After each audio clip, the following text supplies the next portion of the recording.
بسم اللہ الرحمن الرحیم۔ السلام علیکم ورحمۃ اللہ وبرکاتہ۔ حضرت محمد صلی اللہ علیہ وسلم کا وفات شریف۔ ہجرت کرنے کے بعد 10ویں برس صلی اللہ علیہ وسلم نے حج کیا اور اس حج کی شہرت کی وجہ سے تقریباً 1,00,000 آدمی جمع ہو گئے۔ آپ صلی اللہ علیہ وسلم نے سب کو نصیحت کی، اے مسلمانوں، میں تم کو یہ آخری نصیحت کرتا ہوں کہ ممکن ہے کہ اگلے سال حج کو نہ آ سکوں، اس لیے اس حج کو حجۃ الوداع کہتے ہیں۔ تم میری اس نصیحت پر عمل کرنا، مسلمانوں کی جان و مال کی حفاظت کرنا اور کسی کی عزت میں فرق نہ آنے دینا، آپس میں یعنی مسلمانوں میں خون ریزی نہ کرنا، مرد اپنی بیویوں کے حقوق پورے طور سے ادا کرتے رہے اور ان کے حقوق کے بارے میں اللہ تعالیٰ سے ڈرتے رہو اور ناحق ان کو تکلیف نہ دینا، اور عورتوں کو بھی چاہیے کہ اپنے مردوں کی تابعداری کرے اور غیر مردوں سے پردہ کرے، سب قرآن مجید کے حکم پر چلنا۔ اگر ایسا کرو گے تو گمراہ نہ ہوگے۔ اللہ تعالیٰ کی عبادت اس کی رضامندی کے لیے کرنا اور مسلمانوں کی جماعت سے الگ کوئی اپنا نیا طریقہ نہ نکالنا، مسلمان بھائیوں کے ساتھ محبت اور ہمدردی رکھنا، جو باتیں دین کی میں نے تم کو بتلائی ہے وہ دوسرے کو بھی بتلانا۔ بس صلی اللہ علیہ وسلم نے اس طرح آخری نصیحت فرمائی اور آخری حج کر کے مدینے میں آ گئے۔ ایک دفعہ صلی اللہ علیہ وسلم نے اپنی مجلس میں فرمایا کہ ایک بندے کو یہ اختیار دیا گیا ہے کہ چاہے وہ دنیا میں رہنا پسند کرے اور چاہے بے نعمتوں کو پسند کرے جو اللہ تعالیٰ کے پاس ہے، تو اس بندے نے دنیا میں رہنا پسند نہیں کیا بلکہ ان نعمتوں کو پسند کیا جو اللہ تعالیٰ کے پاس ہے۔ حضرت ابوبکر رضی اللہ تعالیٰ عنہ یہ بیان سن کر رو پڑے، یعنی سب صحابہ حیران ہو گئے کہ حضور صلی اللہ علیہ وسلم نے تو ایک بندوں کا حال بیان فرماتے ہیں، اس میں کوئی بھید کی بات ہے جو حضرت ابوبکر رضی اللہ تعالی عنہ رونے لگے۔ پھر سب کو معلوم ہوا کہ اس بندے سے مراد صلی اللہ علیہ وسلم ہے، اور سب صحابہ کہنے لگے کہ بے شک حضرت ابوبکر رضی اللہ تعالی عنہ حضور صلی اللہ علیہ وسلم کے کلام کو خوب سمجھتے ہیں۔ آپ صلی اللہ علیہ وسلم نے حضرت ابوبکر رضی اللہ تعالی عنہ سے فرمایا کہ آپ گھبراؤ نہیں، صبر اور ہمت سے کام لو، اور سب صحابہ سے فرمایا کہ اے تابعدارو، تم میں سے سب سے زیادہ احسان مجھ پر صدیق اکبر نے کیا ہے کہ اپنا مال و جان سب قربان کر دیا، اور میں ان کا بدلہ نہیں ادا کر سکتا، اللہ تعالیٰ ہی ان کو بدلہ عطا فرمائے گا، باقی اور سب کا بدلہ میں نے ادا کر دیا ہے۔ ہفتے کے روز آپ کو سر میں درد ہوا اور بخار چڑھ گیا۔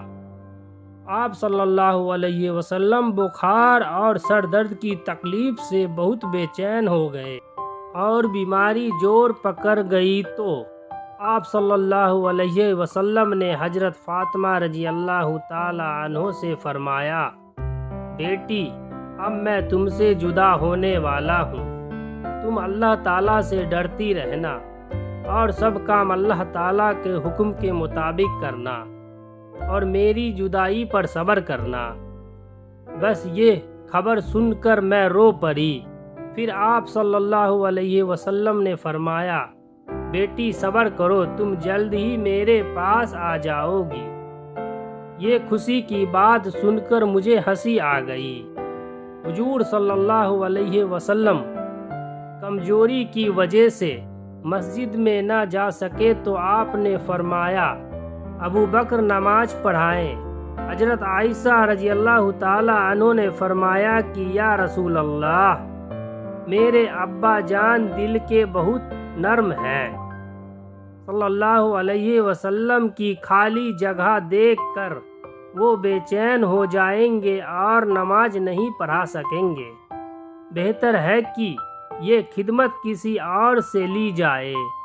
صلی اللہ علیہ وسلم نے فرمایا کہ اللہ کی اور میری خوشی اسی میں ہے کہ ابو بکر رضی اللہ تعالی عنہ نماز پڑھائے۔ اور آپ صلی اللہ علیہ وسلم نے حضرت بلال رضی اللہ تعالی عنہ سے فرمایا کہ ابو بکر رضی اللہ تعالی عنہ کو کہو نماز پڑھائے۔ یہ حکم پہنچا دیا گیا۔ صلی اللہ علیہ وسلم نے سب دوستوں کو صبر کرنے کی نصیحت فرمائی۔ اے فرما بردارو، اے جانثارو، میں نے تم کو اللہ کے سپرد کیا، تم اس سے ڈرتے رہنا اور اس کی تابعداری خوب مضبوطی سے کرنا، اور میری جدائی پر صبر کرنا، اور خیال کرنا کہ کوئی رسول اپنی امت میں ہمیشہ نہیں رہتا، اور میں نے تم کو دین کا سیدھا راستہ بتلا دیا ہے۔ صلی اللہ علیہ وسلم کو پتہ چل گیا کہ مرض بڑھ رہا ہے، بہتر یہ ہے کہ حضرت عائشہ رضی اللہ تعالی عنہ کے یہاں رہوں، مگر ان کے یہاں رہنے کی باری نہیں تھی، انصاف کی وجہ سے مجبور تھے، اس لیے سب بیویوں سے اجازت لینی چاہیے۔ سب بیویوں نے خوش ہو کر فرمایا کہ صلی اللہ، ہم آپ کی خوشی میں راضی ہیں۔ صلی اللہ علیہ وسلم خوشی سے حضرت عائشہ رضی اللہ تعالی عنہ کے یہاں تشریف لے جائیں۔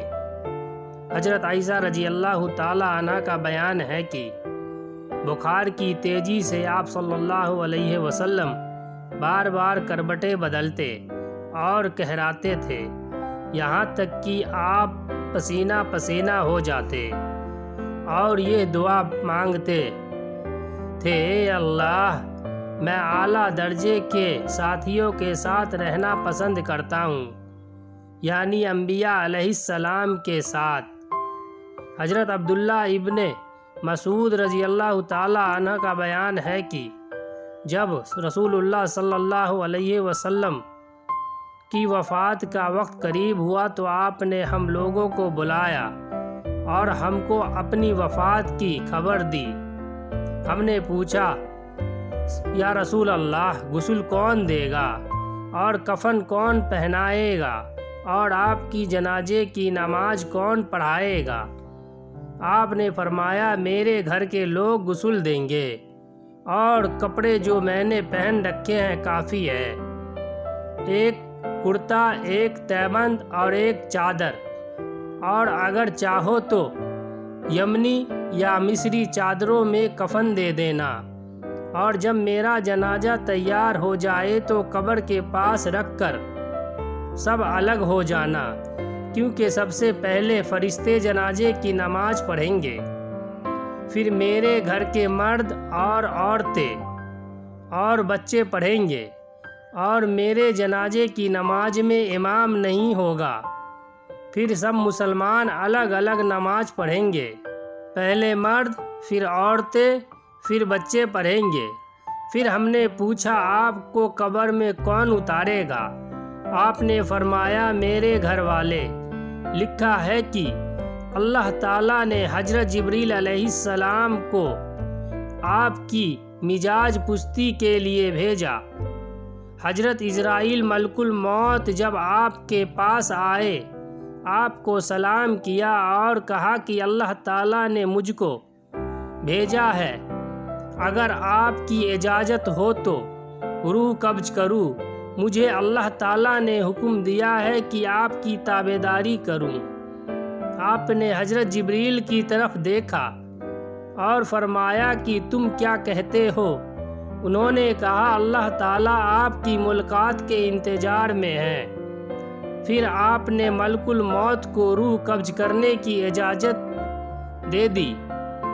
لکھا ہے کہ روح کے نکلنے کی وجہ سے آپ کا رنگ کبھی سرخ کبھی زردہ ہوتا۔ آپ اس وقت حضرت عائشہ رضی اللہ تعالی عنہا کی گود میں سہارا لگائے لیٹے تھے کہ 12 ربیع اول پیر کے روز دوپہر سے پہلے روح مبارک جنت الفردوس کو روانہ ہوئی۔ آپ کی وفات شریف سے ایک قیامت برپا ہو گئی۔ آپ کی ازواج مطہرہ اور اولاد پاک اور سب صحابہ اکرام بے قرار اور بے چین ہوئے۔ ان کو ہر طرف دنیا میں اندھیرا نظر آنے لگا۔ حضرت عثمان رضی اللہ تعالی عنہ کی زندگی بے مزہ ہو گئی۔ حضرت عمر رضی اللہ تعالی عنہ بے ہوش ہو گئے اور کہنے لگے کہ جو یہ کہے گا کہ آپ صلی اللہ علیہ وسلم کی وفات ہو گئی میں اس کو قتل کر دوں گا۔ صرف حضرت ابو بکر رضی اللہ تعالی عنہ کے ہوش و حواس باقی رہے اور انہوں نے سب کو سنبھالا۔ بے کاش یہ مصیبت، یہ صدمہ، یہ غم دلوں کو ہلا دینے والا ایسا ہی تھا کہ انسان تو کیا فرشتے اور آسمان زمین وغیرہ سب بے قراری سے روتے تھے۔ جبریل علیہ السلام روتے ہوئے چلے گئے کہ ہائے اے اللہ کے رسول، میں تو دنیا میں آپ کی وجہ سے آتا تھا۔ حضرت اسرائیل علیہ السلام روح قبض کرنے کے بعد روئے اور کہا ہائے محمد، ہائے محمد۔ حضرت علی رضی اللہ تعالی عنہ اور حضرت عباس رضی اللہ تعالی عنہ آپ کو غسل دینا شروع کیا۔ انصاری صحابہ نے حضرت ابو بکر رضی اللہ تعالی عنہ سے فرمایا کہ غسل کی شہادت اور برکت ہم بھی حاصل کرنا چاہتے ہیں۔ حضرت ابو بکر رضی اللہ تعالی عنہ نے ایک انصاری کو بھی غسل میں شریک کر دیا کہ پانی وغیرہ دے دیا کرو۔ یہ حضرات غسل دینے کے انتظام میں لگے اور حضرت ابو بکر رضی اللہ تعالی عنہ دین کے انتظام اور بندوبست میں لگے، کیونکہ حضور صلی اللہ علیہ وسلم کی وفات ہوتے ہی مسلمانوں میں اختلاف پیدا ہو گیا اور منافق بے ایمانوں کو فساد کرنے اور دین کو مٹانے کا موقع ہاتھ آ گیا۔ اس لیے حضرت ابو بکر رضی اللہ تعالی عنہ نے اس بڑے درجے کو سنبھالا۔ وہ وقت صحابہ پر بڑی مشکل اور مصیبت کا تھا۔ ایک حضور کے دین کی حفاظت کا مسئلہ اہم اور خلیفہ بنائے بغیر ہو نہیں سکتی تھی، اور بغیر سب مسلمانوں کی رائے کے خلیفہ بنانا مشکل تھا۔ حضرت صدیق اکبر رضی اللہ تعالی عنہ نے سب صحابہ کو جمع کیا اور سب کی رائے سے آپ خلیفہ ہو گئے، اور حضور کو غسل کے بعد 3 سفید یمنی کپڑوں میں کفن پہنایا گیا۔ پھر دفن کے بارے میں خیال ہوا کہ کہاں دفن کی جائے۔ حضرت ابو بکر رضی اللہ تعالی عنہ نے فرمایا کہ میں نے رسول اللہ سے سنا ہے کہ انبیاء علیہ السلام کی جس جگہ روح قبض کی جاتی ہے وہ اسی جگہ دفن ہونا پسند کرتے ہیں۔ بس حضرت عائشہ رضی اللہ تعالی عنہ کے حجرے میں جہاں آپ نے وفات پائی اسی جگہ حضرت طلحہ نے بغلی قبر تیار کی اور آپ کے جنازے پاک کو قبر عنبر کے پاس رکھ کر سب الگ ہو گئے۔ تھوڑی دیر بعد آپ کے گھر والے نے نماز جنازہ پڑھی۔ پھر سب مسلمان مرد اور عورتیں اور بچے الگ الگ نماز جنازہ پڑھی۔